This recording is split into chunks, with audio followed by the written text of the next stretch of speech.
the American children, so that they have so much confidence in their own future that when they do encounter the inevitable racism, that it will bounce off them, that they'll be, like the Avengers. They'll be. Every black person who was sitting there listening to Robert F. Kennedy, if they didn't cuss his monkey ass out.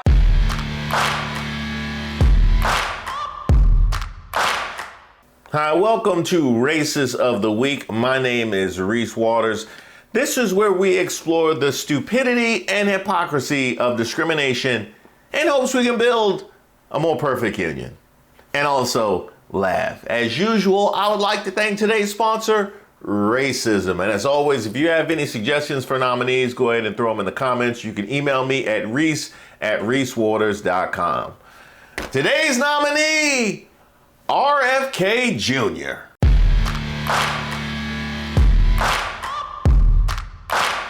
You haven't been here in a while, RFK Jr.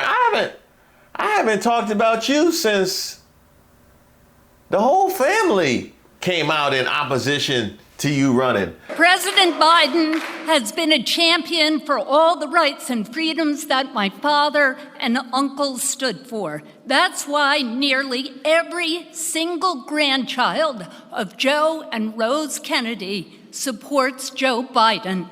Let that be a lesson. Never trust anybody whose whole family is against him. I thought we learned that with the Jacksons. But one thing I can say is just because I haven't seen fit to address you doesn't mean it wasn't warranted. At the wake, Bobby Kennedy said he did everything he could to help her.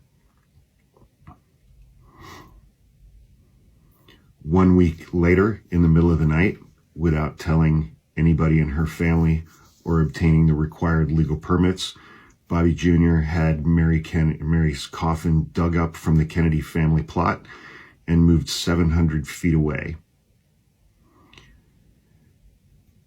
Mary was left to face traffic with no headstone marking her grave, buried alone. Well, at least his current wife can feel some level of security.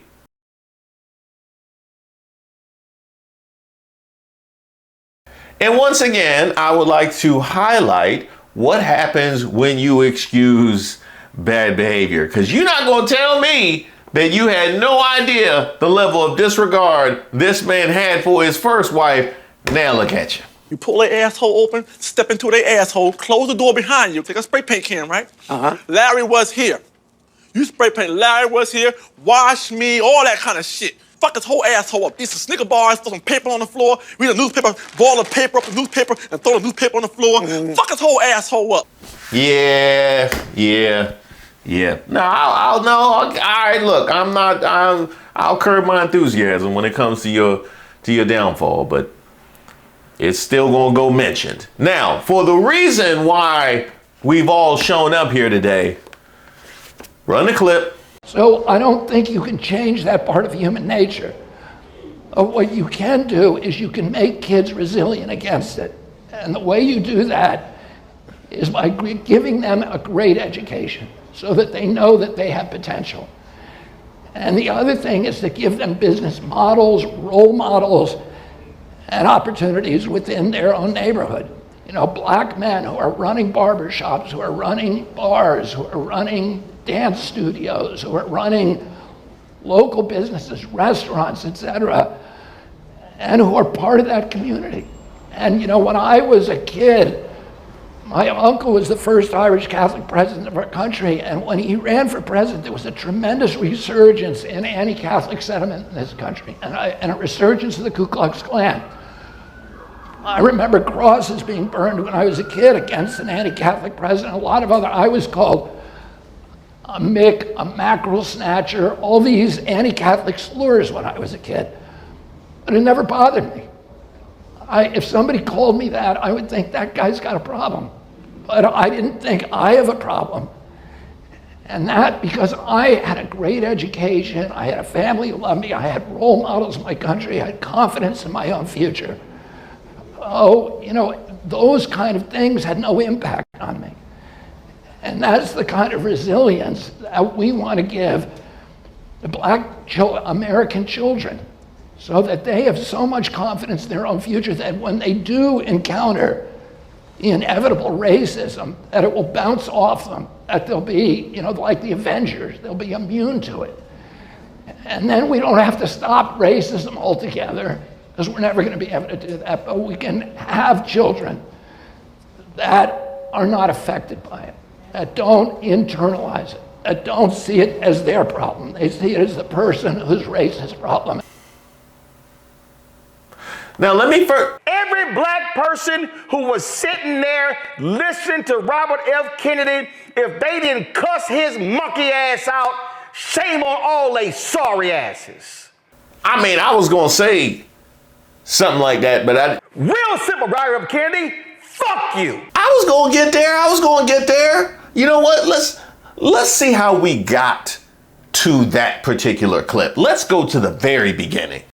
I'm going to say this, a lot of the liberal energy to deal with racism, systemic racism in this country, has been directed at trying to make people so they're not racist anymore.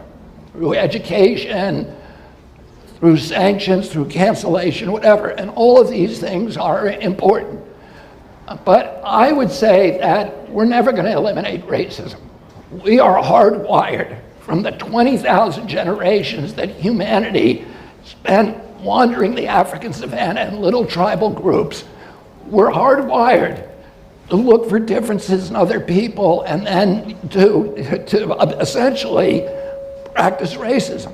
Now, let me say, first of all, I don't altogether disagree with this assertion. Now, to the beginning, where you're talking about, taking classes and things like that, I don't know how useful that is. In my opinion, the best harbinger for a non-racist person is exposure. Typically, people that are exposed to other groups tend to be a lot less racist. Now, you could maybe figure out nature versus nurture when it comes to cities. Obviously, people that grow up in cities are exposed to lots of different kinds of people, but people that also are more tolerant tend to flock to cities. So you could kind of argue a chicken or the egg thing there.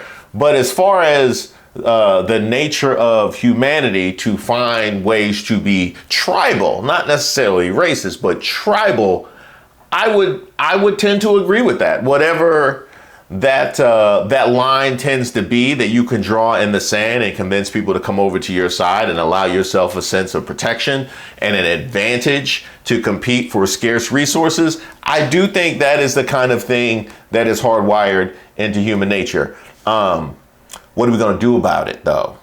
What are we gonna do about it? As somebody who's going into the cabinet, what are you going to do about it? So I don't think you can change that part of human nature. What you can do is you can make kids resilient against it. Oh, wow. You got a supplement or something? You got a anti-racist supplement? Huh? Is it some kind of worm you can implant that makes them resilient against racism? And the way you do that is by giving them a great education, so that they know that they have potential. If they didn't cuss his monkey ass out. I got a question. So see the racism that you already have outlined affects people's abilities to get a good education. Yeah, they have been pulling from the public school system for years, and that's something that increasingly black people are reliant on based on wealth inequality, which goes back to long-standing racist policies and racial violence and all kinds of stuff like that. You get what I'm saying. So your ability to just get a good education is affected by the racism. But I mean, you're going into the cabinet, so I'm sure you know this, right? And here I am wondering why all these all-black prep schools can't fill up their roster. You know what I mean? All these all-black prep schools just sitting here waiting for people to walk in and take this free scholarship, and they don't want it. They'd rather go to the public school with the metal detector. And the other thing is to give them business models, role models, and opportunities within their own neighborhood. if they didn't cuss his monkey ass out. I got another. So in order for them to have models and role models, then there has to be a lot of successful people around them, and the people around them are operating in this system with the racism. So their ability to have role models that look like them and give them a sense of confidence is affected by the racism. You get what I'm saying? Yeah, I know that maybe you might think that they live on a different planet, and they kind of are their own ecosystem, but it's actually, yeah. Like when they say the inner city, that means like part of the city, which is part of the state. Black men who are running barbershops, who are running bars, who are running dance studios. Oh, I'm glad he came with dance studios, because that was going nowhere fast. That was going nowhere fast. He gave me a barbershop and a bar. I was like, we going to a gun store next? Dollar Tree is furious they didn't get a mention. Local businesses, restaurants, etc., and who are part of that community. And when I was a kid, my uncle was the first Irish Catholic president of our country, and when he ran for president, there was a tremendous resurgence in anti-Catholic sentiment in this country. Don't do that. You're gonna do that? To black people. Good luck. And a resurgence of the Ku Klux Klan. I remember crosses being burned when I was a kid against an anti-Catholic president. You hear the sirens. They try and stop you. They are trying to stop you from talking about your own racism in front of black people. The authorities trying to save you from yourself, Robert. A lot of I was called a Mick, a mackerel snatcher, all these anti-Catholic slurs when I was a kid.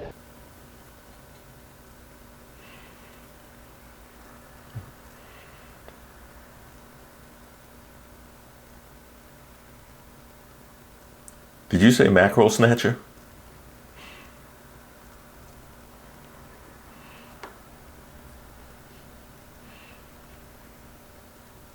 Did you say mackerel snatcher? That's mackerel, like the fish.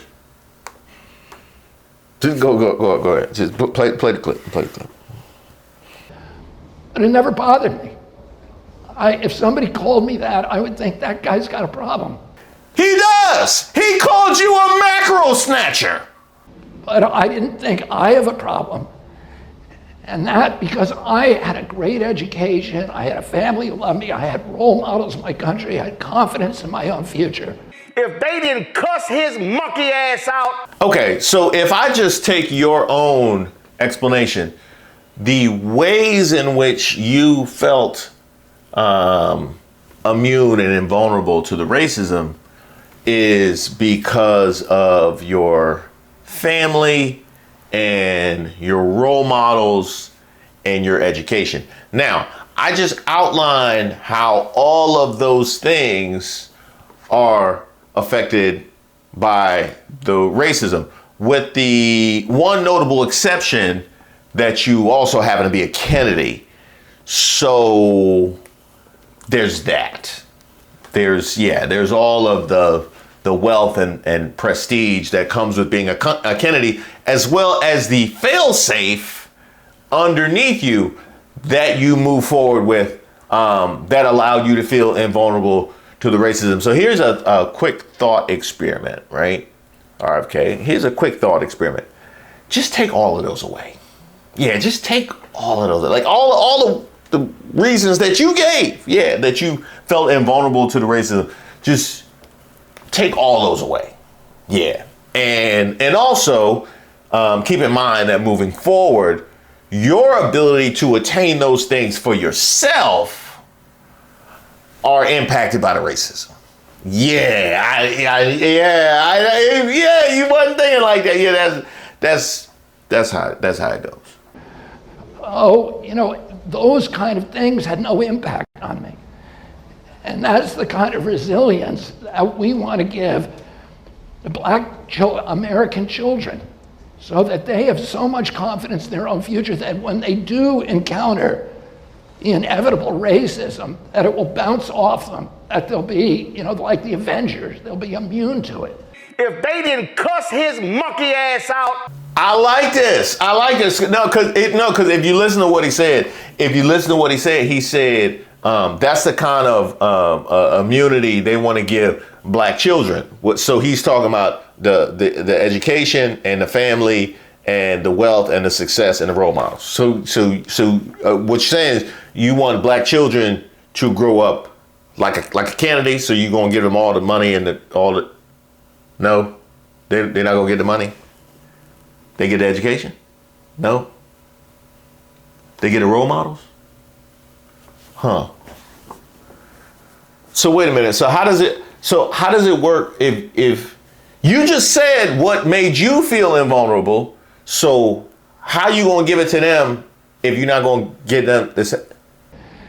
And then we don't have to stop racism altogether, because we're never going to be able to do that. But we can have children that are not affected by it, that don't internalize it, that don't see it as their problem. They see it as the person whose race is problem. So the rule is we don't have to stop racism. We just going to let them become wealthy and successful enough to ignore it. But since we can't transfer the Kennedy existence to the children, then just ignore it. Is that really what you're getting at? Yeah. I got just like a little tiny thing. So one of the issues is that you talking about racism amongst children, but the kind of racism you talking about also affects people's hiring decisions. It affects people's, loan decisions. It affects who gets into social clubs and social groups and all that kind of stuff.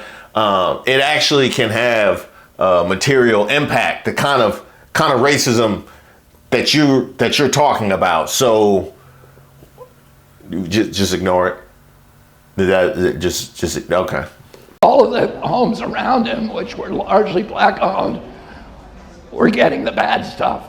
But they were making sure that the mayor got to drink the good water. And so That's it. That's exactly the kind of racism. That's exactly what I was talking about. And I ended up over my career seeing this again and again and again. Navajo youths have 1,000 times the rate of sexual organ cancer as other Americans, because the tens of thousands of tons of toxic, of radioactive uranium tailings that are dumped on their land. Okay, yeah. There's 76,000 Hispanic farm workers that are poisoned by pesticide every year, and their families are destroyed by that poisoning. And it's not usually, in my view, overt racism. It's really economic. These are communities where there's nobody in that community that can call the mayor. Okay, so it's not overt racism, it's economic. But when the economic realities have been affected by long-standing and systemic racism, you cannot separate the racism from the economic.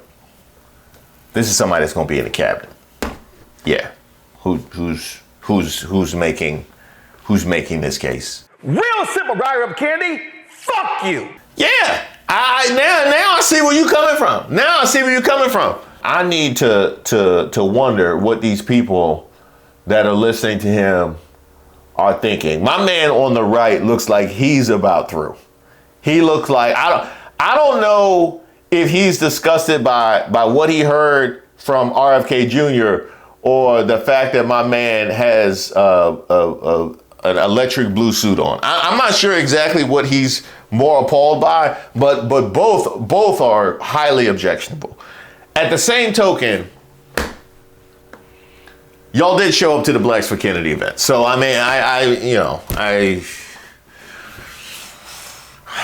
this is what y'all signed up for. They might be extras. They might be. We know they are not past extras. So keep that in mind. While we're on the topic of race and education, why they in an elementary school classroom?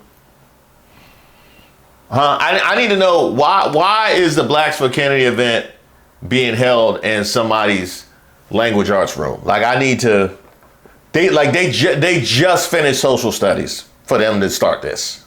Then you have lots of different kinds of people as they interface with black people and racism. You have people that won't acknowledge it at all, just get over it. Here you have somebody that will acknowledge it because he experienced it, but he thinks that you can just ignore it by virtue of being a Kennedy, which ignores the larger reality of black kids not, being Kennedys. And in doing so, really reinforces the opinion of the other group, which is that my experience is really the only one that I could possibly consider. And these are the people that we have to contend with when it comes to getting any amount of justice, or at the very least, understanding moving forward as black people.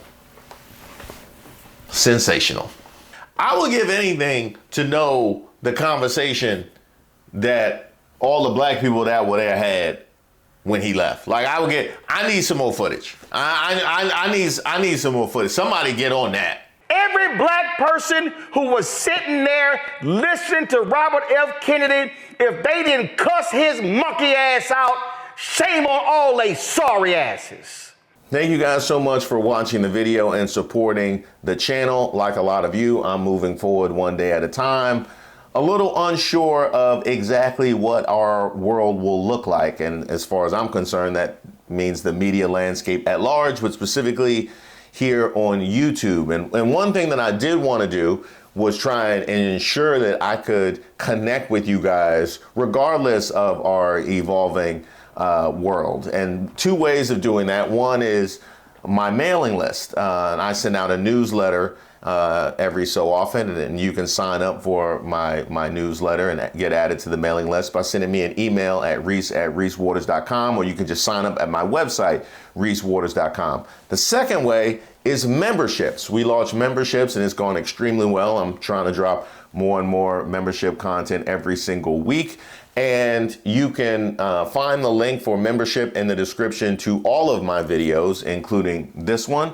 And that gives me the ability to put out content and connect with you guys completely independent of the algorithm and who's in charge and who's deciding what topic and issue to favor and what to suppress. And so that is something that I think will become significantly more impactful as we move forward into a second Trump presidency. So I got the newsletter and the mailing list. You can sign up on my website, and I also have membership. The link is in the description to this and every video. Again, thanks so much for being a part of this channel. We gonna ride until the wheels fall off.